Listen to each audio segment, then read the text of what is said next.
sovereign Lord never does anything until he reveals his plans to his servants, the prophets.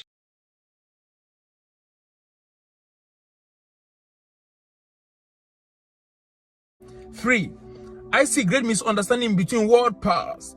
Most of the tension will be connected directly or indirectly to their stance and the role they play in the conflict between Russia and Ukraine. على الغرب نفس الكلام هذا نعيده بالإنجليزية. Anybody that challenges the existence of this country and this kingdom, all of us, we are projects of jihad and martyrdom. That's my message to anybody that thinks that he can threaten us.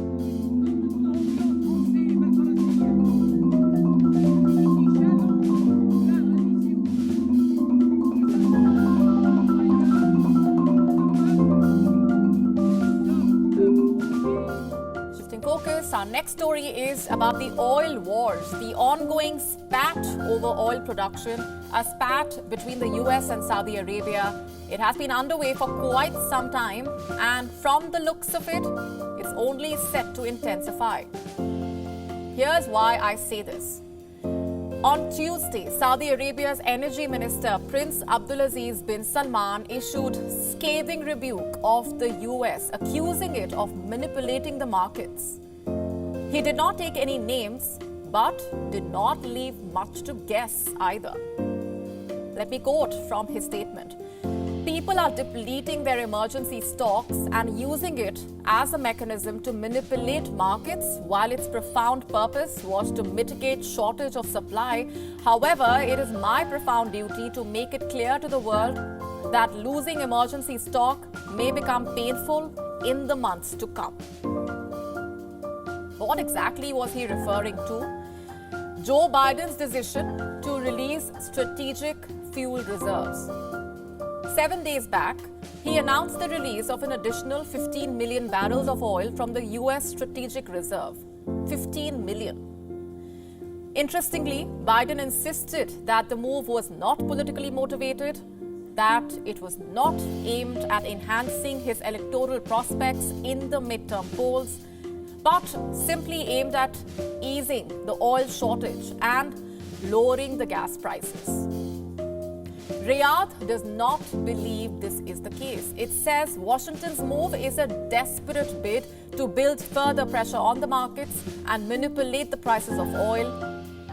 In other words, dictate the terms of the global energy industry. Now that's Saudi Arabia's charge. Is there any merit to this? Yes, there is. You see, since the war started, America has released close to 180 million barrels of oil. This is oil from America's strategic petroleum reserves. It is meant to address energy supply constraints, not to relieve the price pressures. But Biden could not care less. He is releasing barrel after barrel to keep the prices under control in the short term. Analysts say in the long run, this could prove to be problematic. And Riyadh has only reiterated this warning. The timing is significant. This warning comes on the heels of a decision by OPEC Plus to cut oil production by 2 million barrels a day from November. The White House has criticized this move, calling it the same as aligning with Russia. The Saudi energy minister responded to this charge as well. I keep listening. Are you with us or against us? Is there any room for? We are for Saudi Arabia and for the people of Saudi Arabia. What does that tell you? That the oil dispute between the US and Saudi Arabia is only intensifying. This is despite Joe Biden visiting the kingdom this summer. Remember, he went there expecting a deal to boost oil production. The plan clearly did not work out, with both Riyadh and Washington firing non-stop salvos at each other. As Russia quietly gains from this standoff, you see, on one hand, Riyadh is refusing to ramp up oil supplies to the West. On the other, it is importing billions of tons of oil from Russia. Look at the headline on your screen. Saudi Arabia, the world's largest oil exporter, is now the largest oil importer from Russia, followed closely by China. Independent refiners in Riyadh are buying enormous amounts of lower-priced Russian fuel. And that's not all. Even Western sanctions are failing to hurt Russia. Look at this headline now. Sanctions on Russia are only increasing its revenue. How exactly? And why exactly? Simply because there are still countries that are willing to purchase Russia's petroleum products. Experts even say that these sanctions might soon backfire on the countries behind them because they don't take the current global dynamics into account, where more and more countries are hesitating into taking clear sides.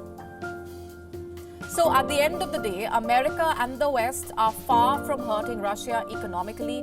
If anything, they are only alienating their allies with their ill-thought sanctions and pressure tactics. The latest snub from Saudi Arabia only confirms this. Needs a different sort of relationship with Saudi Arabia. He has said that from very early on. And I have said this last week when OPEC made the decision to align their energy policy with Russia's war aims and against the American people, further underscores that reasoning to realign that relationship, to reevaluate that relationship with Saudi Arabia. We are reviewing where we are currently right now, and we'll be watching closely over the coming weeks and months as well, consulting with our allies and also with our with members of Congress, and decisions will be made once that policy review is underway. And but to be clear, I'm not going to get ahead of that, but that's the process that we're going to take next.